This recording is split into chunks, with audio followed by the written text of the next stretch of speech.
Hi Aquarius, welcome back to the Astrology 33 channel. This is your March 2026 tarot reading. Thank you to those of you who have liked, viewed, shared, and subscribed to the channel. I appreciate all of that. For those of you new to the channel, as far as opening I'm firmless, it's a 12 card spread with each of those cards representing a different house of the zodiac. Starting with your sign, Aquarius is the first house, all the way through to Capricorn representing the 12th house. Once we get through that main spread, we'll pull an oracle card as well for some additional insight. As far as the decks being used this month, for the main tarot deck, we have the Spirit Keeper's Tarot, and for the Oracle deck, we have the Wisdom Oracle. But we're actually going to start the reading off our Roll Nose Astrology as we have in front of us to get an idea of where you folks should be as far as that goes.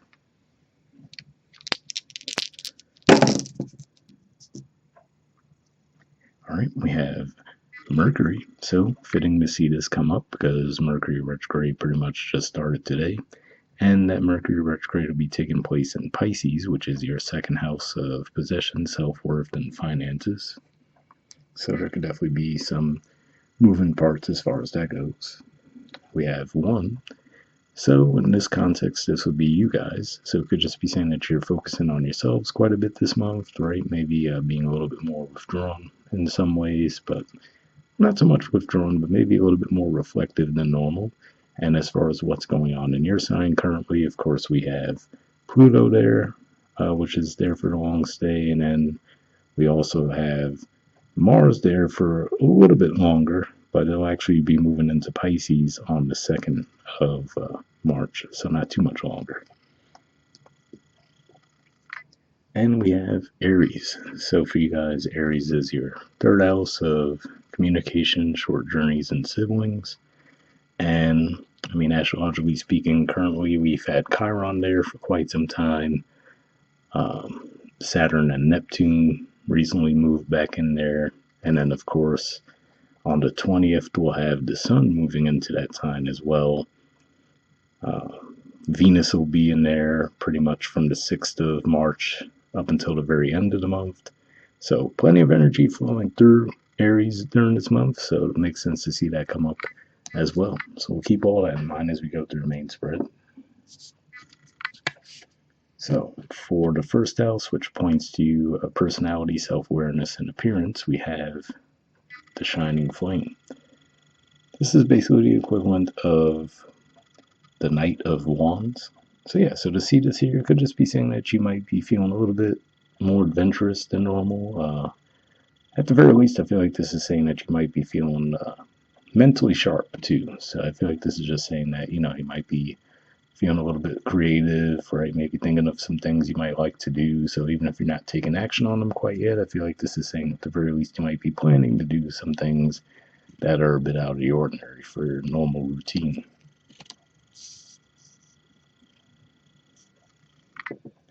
So for your second house, we have the Nine of Scepters.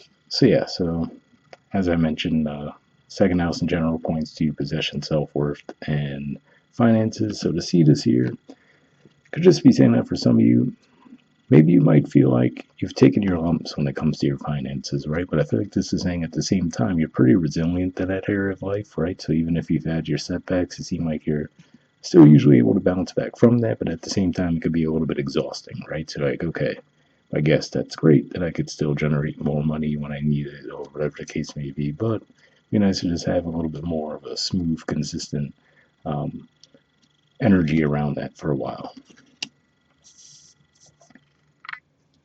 So for your third house, which as we mentioned is primarily pointing to communication, short journeys, and siblings, and as we mentioned, plenty of energy will be taking place there in March, but we have the 10 of Scepters. So this is the equivalent to the 10 of Wands. It's referred to as the burdened one in this deck. So yeah, so you might just be feeling like communication could be a bit heavy for you guys this month, right? Maybe possibly because there's a lot of people who want to get in touch with you, and maybe that could just be a bit exhausting for you guys. But if not that, could just be saying that energetically you might feel like it's harder for you to get the words out the way you normally would, right?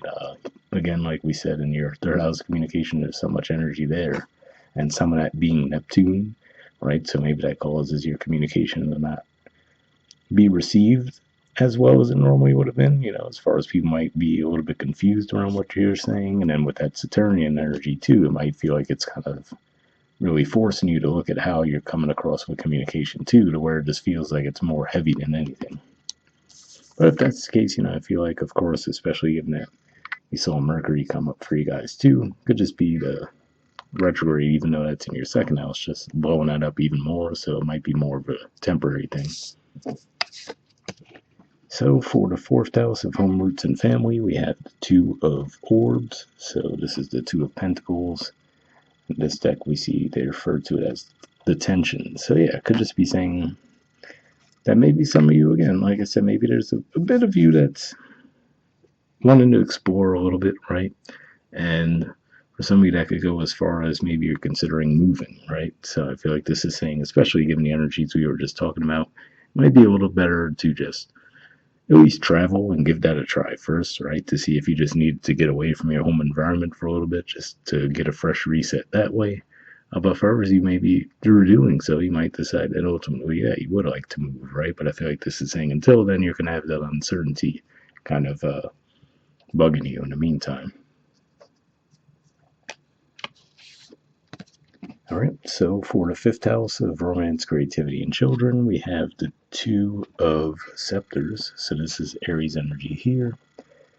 And in this deck, it's referred to as the discerning one. So yeah, so discerning actually is a good word there as far as what I was feeling like. As far as I said, maybe there's the part of you that wants to explore, right? Maybe you get a little restless within your home environment, but you're not quite sure what you want to do.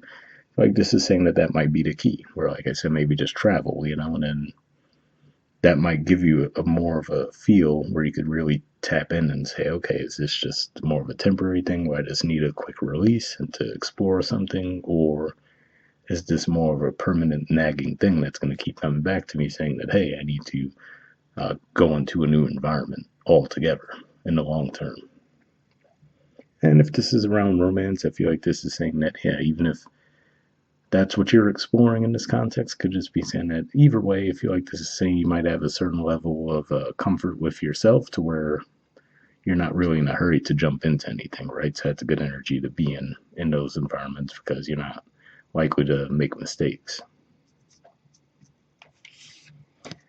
All right, so for the sixth house, which in general points to health, work, and daily routines, we have the Six of Chalices.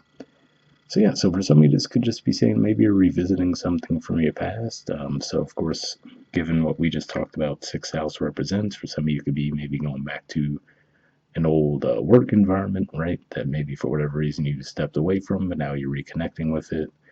For those of you, this could just be saying maybe you just incorporate something into your daily routine that you used to enjoy when you were younger, right? But for whatever reason, you might have let it fall by the wayside, and you're like, maybe I need to pick this back up, right? So it could just be one of those things that might come to you suddenly, but it might feel like it fits at the same time. So you could just feel like the timing's right to pursue that.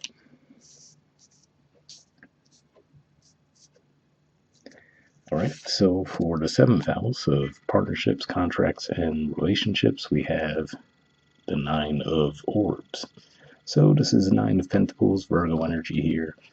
So to see this here, I feel like this is saying that you might not necessarily want to partner up with others, right? So again, if that's a romantic connection, that's one way it could be playing out. But I feel like this is saying maybe around finances too, right? Where you could just be feeling like you're on more of an independent kick to where you feel like, okay, I know I could rely on myself, right? I know I've built successes, right? Like we said, maybe some of those battles were hard won, but you just might feel like you're more self-reliant than anything. And then combining that in the romantic sense as well, right? Could just be saying that maybe that's why you're in that discerning energy for fifth house, meaning that, hey, because I'm good on my own, I don't need to, make all these concessions to just jump into a relationship to be in a relationship, right? When you're in this energy, when you're secure with yourself, it makes it easier to find a partner that's a good fit, right? Instead of rushing something. All right, so for the eighth house, which points to death, rebirth, intimacy, and investments, we have the Six of Scepters. This deck referred to as the Champion. So yeah, so to me this says that when it comes to those areas of life, especially given what we were just talking about, could be more of a financial sense. I feel like this is saying you're going to make some wise decisions there, right? Or for some of you, maybe if you have already made those decisions, you'll just start to see more rewards from those decisions reflected in your outward environment this month. But yeah, definitely looks like you're on the right track as far as that goes.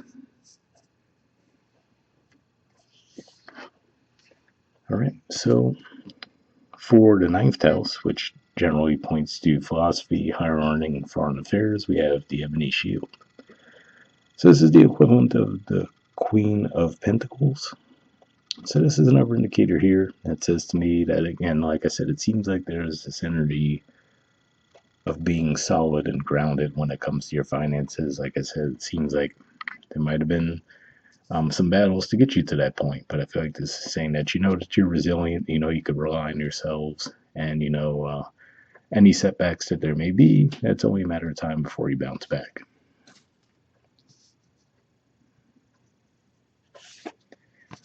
All right, so for the 10th house, which points to career and social status, we have the Shining Waters. This is the equivalent of the Knight of Cups. So this is Piscean energy here. So yeah, so this could just be saying that maybe for some of you, you are going to be pursuing a bit of a new path when it comes to your careers. And if that's the case, I feel like this is saying it would be something that you're more emotionally connected to, so maybe if you were just doing something, right? So going back to that pugilist energy we see in the second house, right? If it's just one of those things where you're like, okay, yeah, sure, this pays the bills and all, right? Maybe you have a certain level of financial success, but you're like, but I don't really have a connection to it outside of that, right? So maybe you will start pursuing something that you do feel more of a connection to and more passion for. And that could be where your focus is for this month. All right, so for the 11th house of friendships, groups, hopes, and wishes, we have the Herald of the Winds. So yeah, so this is the equivalent of the Page of Swords. So this could just be saying that maybe you are crossing paths with some new people, right? So especially if you were to start a new job or if you do travel somewhere, then that would make sense that you could cross paths with different people that maybe you hadn't, necessarily planned on, but it could happen. And then I feel like this is an overall positive energy too, right? To where you might feel like, okay, you can learn something from each other, right? Maybe there's a bit of nerves around it initially, right? Breaking the ice and things like that. But it looks like ultimately you'll start to feel more comfortable pretty quickly.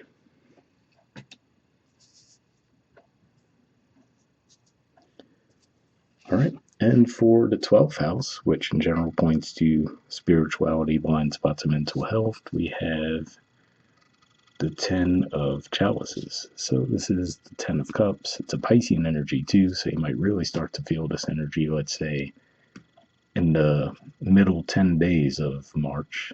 But yeah, seeing this here, I mean, look at the name in the deck itself, right? The joyous one. I feel like this is saying that there's going to be this energy of contentment for you guys. So again, I feel like that's where it all pieces itself together, right? Because when you do have that contentment, right, where you're happy with where you are, that allows you to be discerning, right, as far as entering into agreements with someone else or pursuing careers and things along those lines, right? I feel like this is the same because you have that inner contentment, right? You're not likely to jump into something rashly. You're like, okay, if things stay the way they are right now, that's fine, right? But if something better comes along, sure, I'll explore that. I'll consider it, right? But at the same time, again, I feel like you're not necessarily going to be eager to jump into just anything that comes your way. That goes back to the discerning one there. And at the bottom of the deck, we have the Angel of Justice. So this is Libran energy here, the major arcana card for Libra.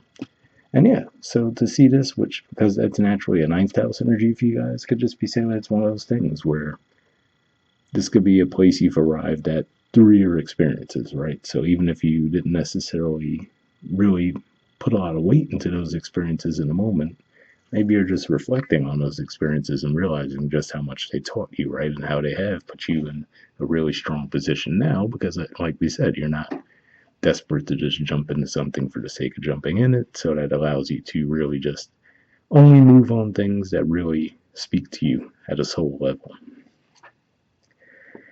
And as far as the astrological connection with the timeline, I would say this could be saying that maybe as we progress closer to April, you might really start to feel this energy even more because there's going to be a full moon in Libra on the 1st of April. So um, I feel like that's an energy you're going to feel growing as the month goes along.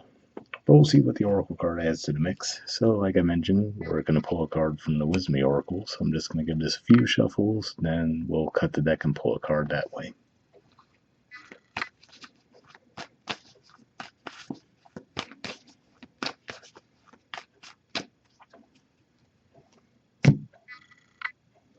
Alright, we'll take this card here. And let me get this out of the way. And we'll see what you guys got.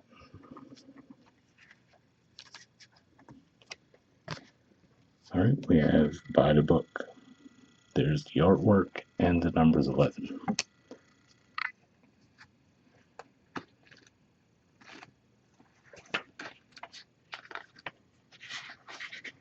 Alright, essential meanings says abiding by social rules, conformity, respecting cultural or family customs, universal laws. The Oracle's message: the universe works within a structure of divine laws and principles that provides a framework for human experience and evolution. The law of abundance, the law of prayer, the law of karma, the law of attraction, the law of thought, the law of compensation, and the law of nature are only a few that are known. These principles create perfect order and operate with a kind of precision beyond human understanding. Even revolution has its place in universal law. Human beings, in turn, have their own laws and customs that vary from culture to culture and family to family. Laws keep social order and govern behavior, reflecting an instinctive understanding that harmony is important. This is a time to learn these laws and conform to them, rather than being the rebel and flouting them. When this card appears, submit to structure and follow the rules even if they seem to make no sense. Release resistance, for universal law will correct any disharmony. Open your eyes to the universal laws, and it will be easier to go by the book at this time. That's an interesting message there because universal laws will correct any disharmony. Made me think of the Angel of Justice at the bottom of the deck for you guys. But reading that message as a whole just does make me think that, yeah, for some of you, there might be an energy of you really wanting to explore a different environment, right? So like we said, whether that be through travel, or just interacting with groups maybe you hadn't interacted with in the past. Could just be saying that maybe that's what you're going to be going into there, right? And absorbing the learning experiences that come with that. All right, the relationship message says getting along with others entails understanding and respecting who they have become as a result of their environment, culture, and experience. Find the middle ground that allows the relationship to flourish while honoring the individuality of the other person. Play things by the book instead of trying to break the rules or pressure others to conform to the way you want to do them. Your connection will deepen as a result. So yeah, I mean, given what we were talking about earlier, it seems like you more than likely are already in that kind of energy, right? Where, like I said, because it seems like you have this inner contentment anyway, it seems like you're not in the energy of wanting to rush into anything. So I feel like this is saying you're more than likely going to already be embracing that energy of just letting things flow more naturally and seeing if there's a fit there. All right, the prosperity message says at this time you can expect a return on your investment. Whatever you have pursued, be it a dream you've long cherished, a skill you've cultivated, or a service you're called to, will come to you if you're willing to go by the book. You don't need to reinvent the wheel to be successful. Follow in the footsteps of others who have already achieved the things you're striving for. You can learn a lot by observing the structures that are already working. Your creative projects and commitments to prosperity are in alignment with the needs of the world, but impatience may tempt you to cut corners to get there more quickly. Stick with what you know works, and you will attract abundance.